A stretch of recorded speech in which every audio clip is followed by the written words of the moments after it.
Maybe I got it working. Alright, this is Tommy Boy 1900 from South Georgia. Hopefully this video works. This is my hydrogen chambers. This is first prototype, first large prototype. It's built very similar to the one I'm working on now. It has a 1-inch negative charge, 1.5-inch positive, 2-inch negative, 2.5-inch positive with a negative, except for it doesn't have a negative outer shell. This one will. This is perforated stainless steel. It is 1 foot long. I don't know, maybe I've gone a little too big. I might need to scale it down and cut it in half or something. Originally I tested it, tried it out with the 1.5 inside my clear plastic, which I've turned into my bubbler. I don't know.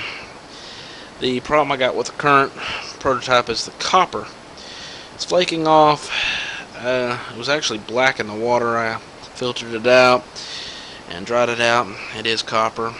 So I'm going with stainless steel wiring on this one. It's hard to get it in there, so I had to rig it up. Again, negative on the big boy, outer shell. I do have a 3-inch perforated stainless steel tube that I could put over this and make it negative, and put an additional 3.5 positive.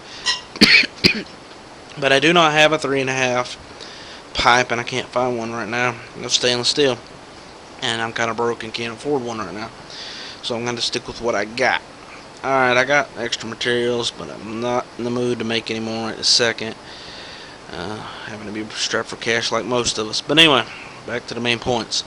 If anybody's got any ideas, suggestions, it takes a long time to charge, that I'm aware of and I ain't worried about. Maybe I've gone too big, but let's see. Rigged up a little flow meter, oxygen meter for testing my volume, seeing how much I'm producing. I have a PWM from PWMpower.com. Tom from Florida. Bought it about, I'm guessing a year ago at this rate. It's a 30 amp with gating. Works quite well. I love it. I'm running off a 10 battery charger. It does 210. It does 50 but I'm not doing 50 because, well, that's gonna fry every dang thing. First test worked fine in the cylinder with just a 2. Last test in the massive first version worked okay, except for the copper was flaking off. I'm going to run another test on it before I take it apart.